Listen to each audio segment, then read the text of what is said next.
Welcome to this episode of the 94twenty podcast, where we talk about the music that we love and the industry that we tolerate. I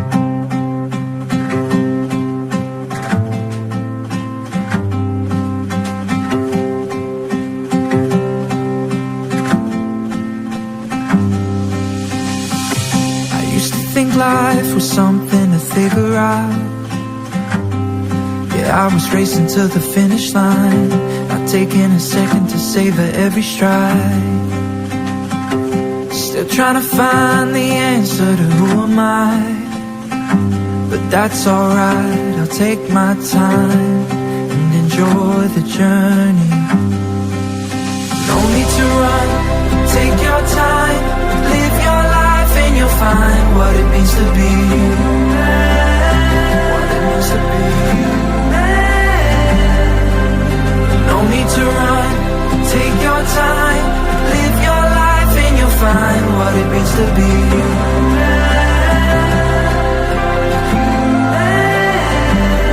Take a breath, the world and your goals ain't going nowhere, so take it slow, through the highs and the lows. Oh, yeah. And your biggest failure will hide your biggest lessons, yeah. So remember, no need to run, take your time, live your life and you'll find what it means to be. What it means to be. No need to run, take your time, live your life and you'll find what it means to be.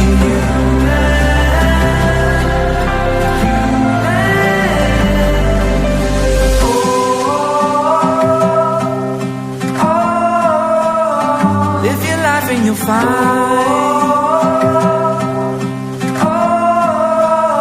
how it feels to be. No need to run, take your time. No need to run, take your time. No need to run, take your time. No need to run, take your time. No need to run, take your time. Live your life and you'll find what it means to be. What it means to be.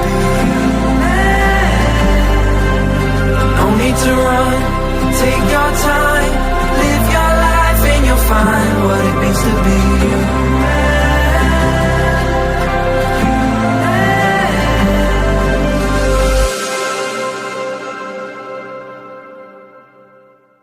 Hey everyone, and welcome to this episode of the 94twenty podcast. That was Casey Sauna with Human. Hi Carl and Greg, how are you both doing? Hello. Hello, Nicole, and hello, Greg. I'll tell you, I like the guy. A couple of things. One thing... Man, very different. What's the time signature? Oh, I don't know. But I know, one thing I do know is I know he's from England. I'll make a stupid generalization. I think English artists are always cooler than American artists. Then why don't you like Ed Sheeran? He's an English artist. No, he's Irish. Isn't he Irish? No, he's English. It's there is a sophistication, I think. I really just a different mindset to how they do things. Yeah. There's something hipper about... I don't hate Ed Sheeran either. He's okay. I told you, I'm done hating. I'm done hating. And I think Taylor Swift is fine. And, No, I still get to hate her football team. You can hate the football team. I don't hate anybody. I don't hate anyone. What's funny, too, is Casey found us on Spotify. He was going through and scrolling and found the podcast and submitted that way, which I think is the first time someone actually probably found us and submitted through the service that we stream with. So I thought last week's person found us, too. No, she found us through Instagram. Instagram, yeah. Instagram has been a big discovery mechanism for this podcast, and I assume it is a big mechanism for almost anybody that's doing anything that needs to be promoted or needs to find an audience. Instagram is kind of the thing, right? I think artists now have switched, especially the younger ones, to TikTok because there's more growth and quicker growth there potentially if they can hit the right algorithmic code and get their profile up. So I don't know if Instagram's the place for music artists right now. But I'll tell you something. I have a song that I wrote years ago called "Everybody Walks Too Fast, Slow Down." You know, and this guy's, take your time, don't run. His thing about it. I disagree with him. I don't think take your time. I think you take Hurry your up. time. Run full speed ahead. Do not take your time. I'm sorry, Casey, I don't know how old you are, but time goes by quick, So like 18 becomes 27, becomes 38, becomes 52, quicker than you think. And you're there taking your time thinking, hey. Well, I think the perception when you are able to be in the now, stay in the present, when you're being mindful, the perception is that slows down time in and of itself. So I like the idea of slowing down because I like the Zen Buddhists say, take notice.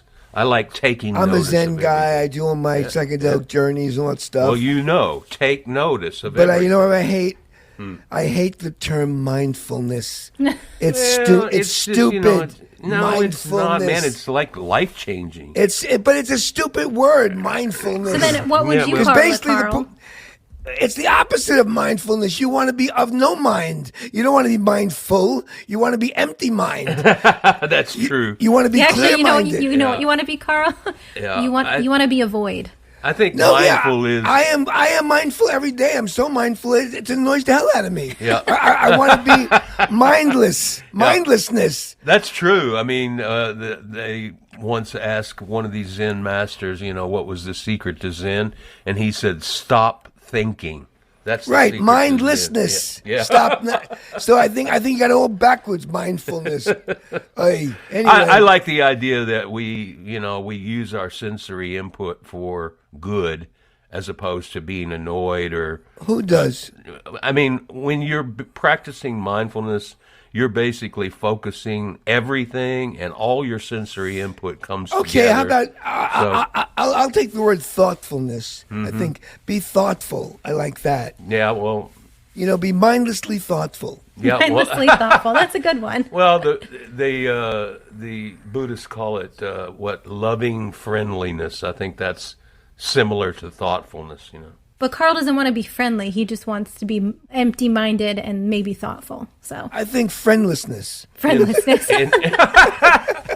Well, I've said this many times on this podcast. Despite your demeanor, despite stop. your, what you say, and It's what I believe, baby. your ideas of what is funny and ironic, you are an extremely loving, giving friend. Scrooge You really was are. modeled. Scrooge was modeled after me. No, I'm sorry. I think you are. All right, enough. Very Anyway, accomplished at loving friendliness. You really let me are. tell you something. So, but something sad. Maybe this not week. so friendly, but Something you're loving. sad. Well, freshman year, I met my best friend who's since died. Gary. But Gary. Right. And I love Gary. But I met him I used to be in the folk mass. I used to play the guitar in folk group in church, believe it or not. When I was in, ninth grade. I remember this so big. The Father Costello was his name. He brought in this album he just got called Lay Down Candles in the Rain by Melanie. And we loved it. We loved that song, Yeah. Melanie. And then that record was great. Then she went on to have that stupid hit, I Got a Brand New Bicycle. That stupid song. Roller skates. Yeah, Roller skate, yeah. But I Got a Brand New roller skate, yeah. And she just died. Yeah. So it kind of touched me because she died yesterday. Because it just reminded me of how little bits of because I equate her to Gary and to meeting Gary and to, and it's like a bit of my life, another bit of my life. She was very much a kind of a legitimate folky, yeah. hippie writer, And She was at Woodstock. Yeah, and it's a shame that kind of novelty song. Although it's hard to find somebody between the ages of 40 and 90 that hasn't heard of that song. Right. It was ubiquitous, but it was a novelty song, and she performed it well. So okay, so that's that. And another thing I don't know much about, but I just heard about it. I don't even know who Elle King is. Oh, that was a Elle huge King. Elle King. King. Yeah. But supposedly I saw a was clip where she's bad. like effing this, effing that, the old Opry and stuff. It was more than that. So it was Dolly Parton's birthday tribute show at the Opry. And I mean, one of the things that I guess people who may curse more in life than anything else know once they hit the stage at the Opry, because it's a live radio show as well, like, you don't do that. Yeah, I've been there. I know about that. It's, apparently it wasn't just the cursing, but it was the fact that she was also drunk and slurring, and it was a tribute show and blah, blah, blah, blah. And, I mean, I saw some clips of it. It was bad. Like, even if for, like, a normal concert, if it wasn't at the Opry, I would have even thought that that's something that probably would have made the news and people would have talked about. Is this like just trying to kill her career or what? Oh, I think she's done. Like, she just canceled her concerts. I'm not sure she had much of a career going forward. No, but I vaguely heard of her. She hasn't been dropped yet by, like, her management or her record label, but I think that's in the works. Especially because the Opry, who doesn't necessarily respond to certain things, did respond to this and apologize to fans who were commenting about it, about how bad it was. It's a family kid. Yeah. Well, these new people that do country music. She pissed off Dolly, too. These new people, I don't think Dolly gives a shit, but you piss off these people that are stayed in tradition inside the Opry, and I don't know that it's relevant today. I mean, basically, new artists going to play the Opry, they say what a privilege it is and what an honor it is, but you think it's baloney? In reality, I think it's like going and visiting your grandparents, I mean, it's kind of a time capsule, and I saw it. I saw a great deal of the clips associated with her performance.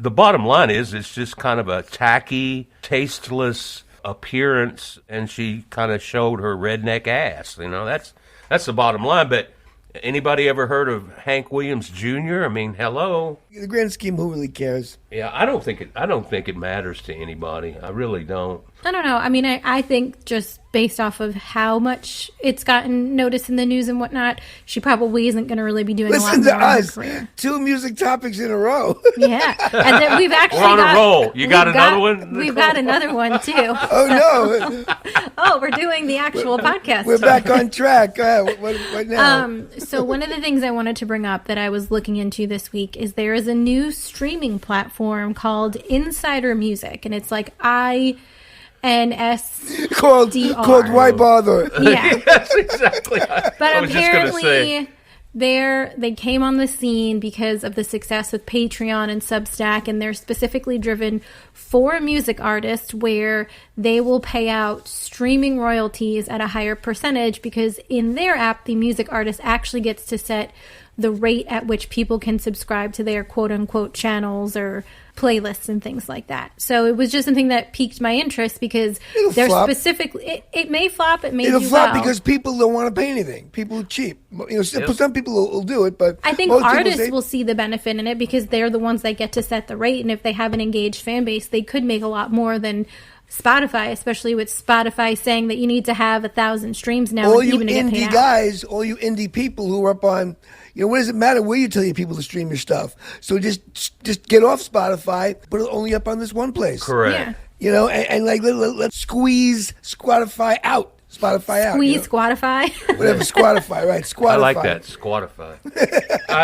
You know what? I think that it might have a shot to be a little intriguing at the beginning because you don't have the billions of other streams to compete against. It's worked for other platforms. You get an initial burst of interest because it's probably pretty artist-friendly. And the other idea is that the artist can direct their audience to this thing, and they're not competing with the billions of other streams that are out there. So that there's a certain discovery aspect of it that it solves, right? I don't know if it will work or not. I mean, the patron model has been working since Chopin, since Beethoven. What I'm saying is I have a benefactor that pays me an inordinate amount of money in order to have access to my music. And if I do that times 1,000, I can make a living. I can eke out a living. That's what you were also talking about maybe a couple episodes ago, about maybe artists needing to be a little bit more the scarcity tactic, where they basically are telling their fans... What's it called again, Nicole? Insider Music. Right off the bat, the name is not cool enough. Yeah, that's it should true. be what like, would you have named it?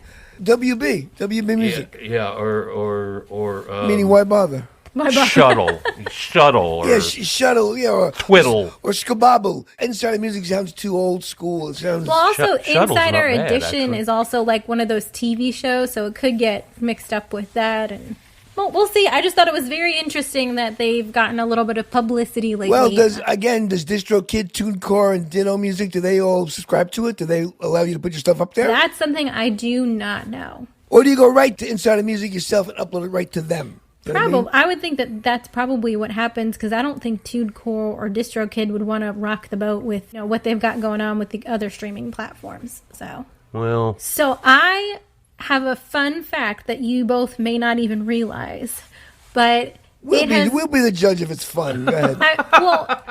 It has been 4 years since we all met at Dollywood, right before you and Greg brainstormed the idea for 94twenty. Wow. And look how far we've come. But no, in honor of that, before we get to the next song by Casey, we are actually going to have Dollywood be our unofficial sponsor for this week's podcast. So before we hear Casey's next single, Memory Lane, we are going to hear all about Dollywood. This episode of the podcast is unofficially sponsored by Dollywood, the place where Carl, Greg, and Nicole met 4 years ago, right before this podcast launched. At Dollywood Parks and Resorts, they celebrate the best of life as they light up the Smokies with rides, slides, music, food, and laughter day and night. They invite you into their Tennessee home where you can hold on tight to those you love most in the great outdoors in each beautiful season of the year. To learn more, you can go to Dollywood.com. That is DOLLYWOOD.com.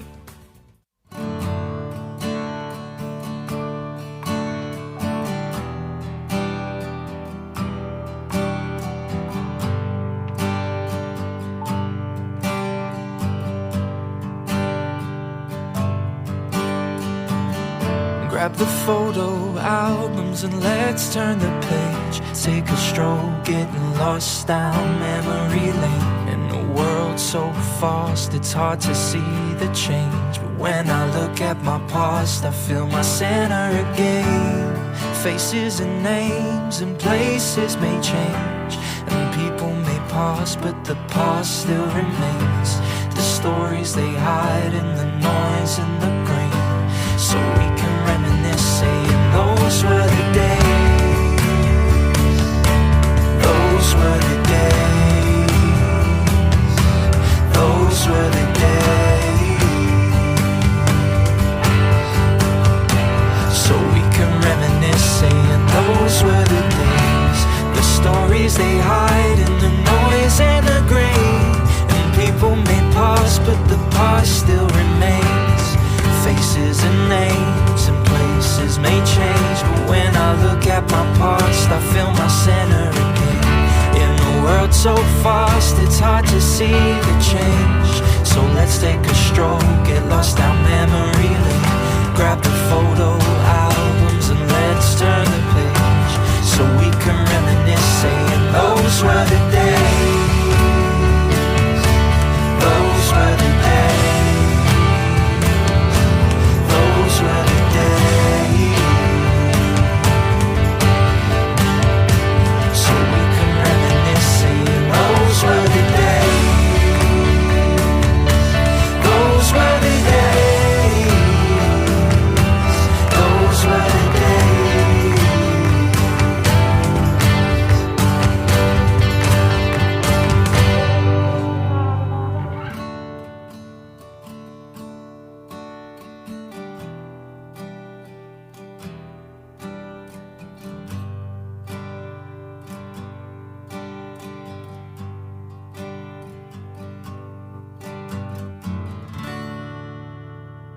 Really like this dude.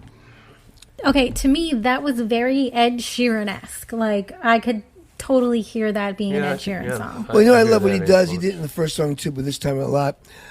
I love guys who sing octaves, who sing, like, the lead line, like, in a low register, then sing an octave higher as background. And it gives it that... Bowie used to do that a lot.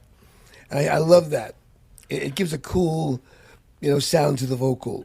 So let's try to guess. Did he answer our questions? I think he did. Carl, what did you think? Did we ask questions? We did. We asked our questions of the week. All right. So the first question we asked him is to tell us a little bit about himself. Hello, my name's Casey Sana. I'm a musician from the UK. And just before I start, I want to say thank you very much for having me on the podcast. I'm really grateful to be here. And yeah, I really, really appreciate what you guys are doing. So thank you very much. A little bit about me. The music that I really like to make is singer-songwriter pop. So that's anything from just me and a guitar all the way up to a full-scale pop production. And I love making songs, especially with a bit more of a positive outlook on this world and on life in general as well. I like to make music that encompasses the whole human experience. So making music that uplifts you on your good days, but also makes you feel maybe a little less alone on your hard times as well. So I've written a lot about kind of my harder times in life and also the fact that I can have those days but still be a positive person. So I want to show people that that is possible and you don't have to be one thing all of the time. A big project that I'm working on right now, which I'm really proud of, I'm working on releasing 26 songs in the next 52 weeks. So from July 2023 to July 2024, we're releasing a song every other week. So if you like what you hear and you want to check out more, I've got a lot of music coming this year. So make sure you're subscribed, following, all that good stuff. But yeah, mostly I hope you enjoy the music. Very cool. That's an interesting project, releasing a song every other Well, you know what week. he reminds me of? I grew up in Long Island, and we used to have this band from New York who I was up against for the New York Music Awards back in '87. They were called They Might Be Giants. Oh, wow. And They Might Be Giants used to have Dial-A-Song, where like once a week they release a new song that you call this number and you'd hear their new song. So it was kind of bizarre. It was really interesting back then, back in the 80s. Before streaming, right? Oh, yeah, if we had called up the number and they have a new song. That was kind of goofy and stuff. But so I listen to the song every 2 weeks. Kind of good, kind of anti what Greg is talking about. Yeah. But I get it for him. Yeah, no scarcity there. Yeah.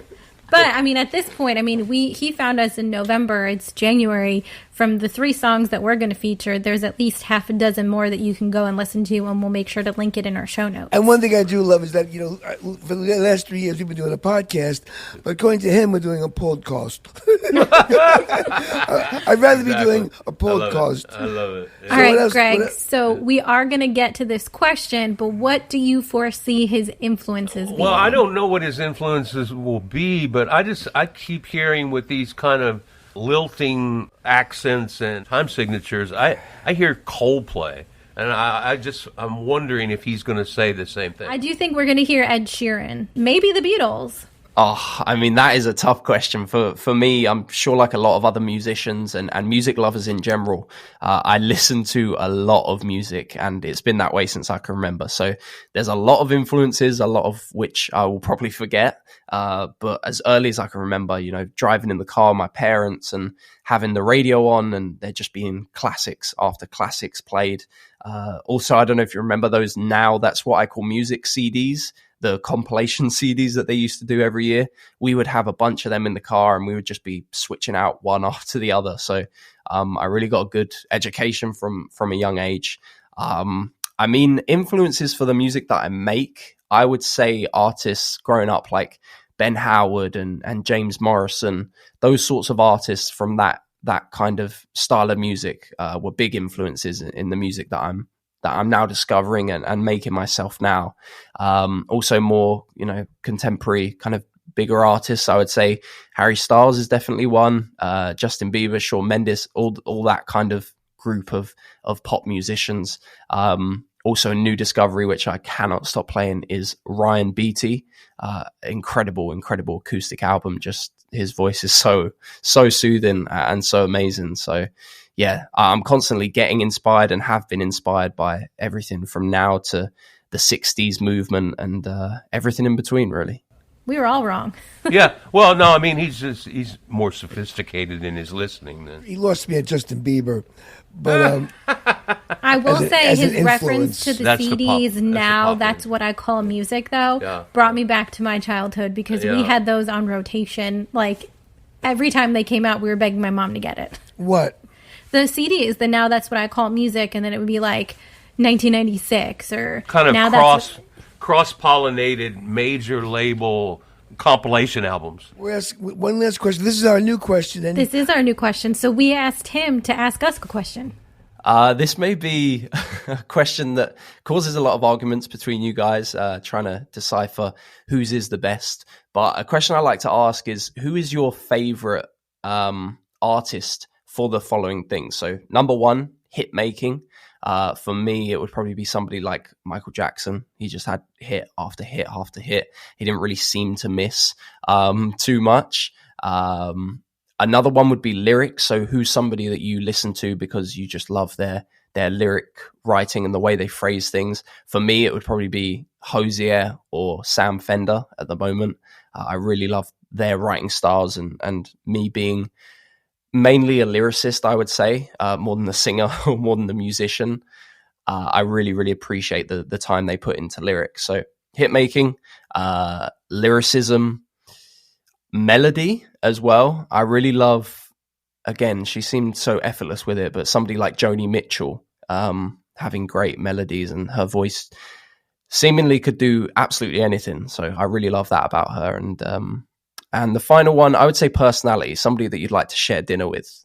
Who's an artist that you would want that? And I'll leave that up to you guys to argue amongst yourselves. But thank you once again for having me, and I hope you guys enjoyed. Wow. Carl, is your answer like the Beatles to everything? no, not really. I'll go real quick. Like your hit maker, yeah, probably the Beatles for hit makers. They're like, they have the most number one hit songs ever. At melody, probably McCartney's very melodic. What am I gonna say? Who knows? Like lyrics, I don't know.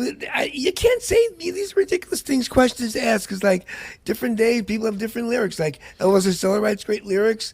Bowie wrote some cool lyrics. Dylan writes great lyrics. Lennon wrote some great lyrics. Then there are a lot of new guys that write cool lyrics. Jackson Browne writes good lyrics. Springsteen, Phoebe Bridgers writes cool lyrics. A lot of young people. I don't know. Cole, what are your four part answers? I would say Ed. No, Ed Sheeran. I would say hitmaker, just from like my childhood and who's still popular now. Billy Joel is just someone that came to mind. He's got a new song coming out next week. Really? Isn't that great? That's so great. Well, Justin Timberlake also came out with a new song. Who cares about that? But Billy Joel hasn't had a song out since the 90s, early 90s. So this is a big deal. It's a new song coming out. We're going to have to listen to it and get into it February next episode. 1st or February 2nd. So that's I cool. recently saw a live at Madison Square Garden that I think is only a year or two old. And, I was really surprised, man. His voice... He hasn't missed a step. He can still do it. He can still do it. Yeah, I mean, it's. I didn't like the show so much because I'm not. Some of those songs are just like. That's also why I said he's a hit maker, because he can still do it. Yeah, no, he's definitely. My friend Russell, who was in this band from like Turnstiles to the Russian album, pretty much the whole career. He says playing with Billy Joel is like being in a Billy Joel copy band. Because, like, basically, you just play the record exact. There's no straying. There's no nothing.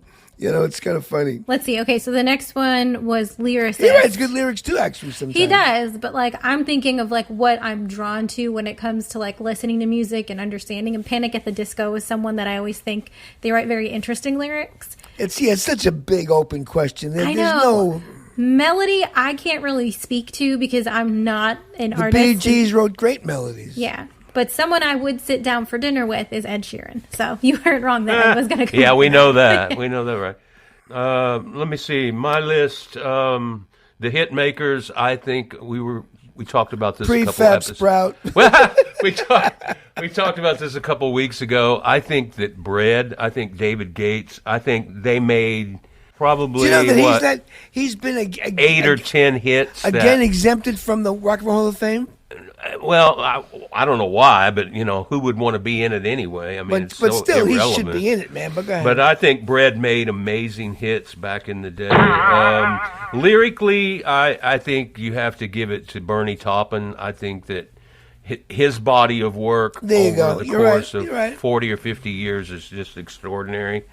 Melody-wise, a band that I don't talk about a lot because they haven't been in existence for 40 years, but a band from the 80s called Danny Wilson. I love those guys, and I still love those guys. Mary's Prayer or something. And then the guy for a personality that I would like to hang out with, and this is a weird one, but Alice Cooper. He seems like a genuinely nice guy that has seen everything. He probably has seen everything. You're right about You know that. what? I'll answer that question. I wouldn't want to hang out with anybody. Who cares? Why bother? Yeah, why? I can sit and talk to Paul. If I want to sit Paul McCartney, I just want to sit with him and just be in his presence. He wouldn't want to talk about all the stupid questions I want to ask him.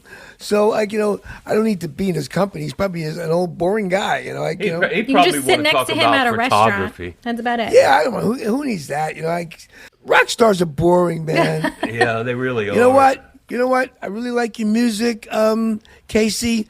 I hate that question. I thought it was fun. You mentioned Bowie. I think Bowie is somebody that I would have loved to have hung out with. He's funny. I heard Bowie's really so funny. So smart and dry sense of humor. Yeah. All right. So did we do what? I think we did this episode. We talked a little music this week. Thank you Just for a the little bit. inspiration, It's Casey. no music. I think it is time for us to get on out of this episode, though. All right, everyone. Thanks so much for listening to this episode of the 9420 podcast. Make sure you listen all the way through because we have one more single by Casey called M25. For everything that we spoke about in this episode, you can go to our website, which is 94twenty.com. That is the numbers 94 and the letters TWENTY. Until next time, we'll talk to y'all later.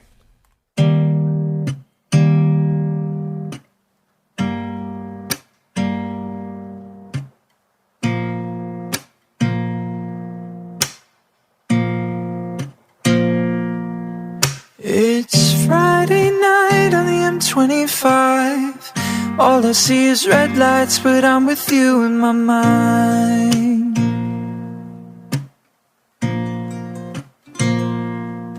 And I'll work my days to give us a life. No time, but it's fine, I'm with you in my mind. 'Cause ain't nothing sweeter than home.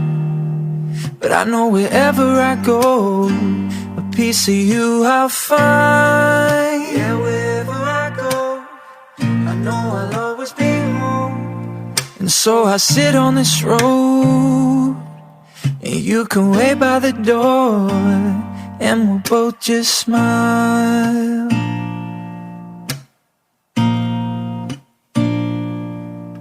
It's Friday night on the M25. All I see is red lights, but I'm with you in my mind.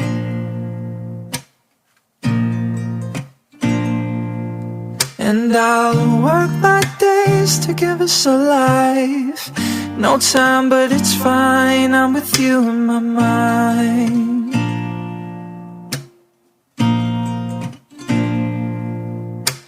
So I'll work my fingers to the bone, make sure the seeds are sown, to show my love for you, my darling. It's Friday night on the M25. All I see is red lights, but I'm with you in my mind.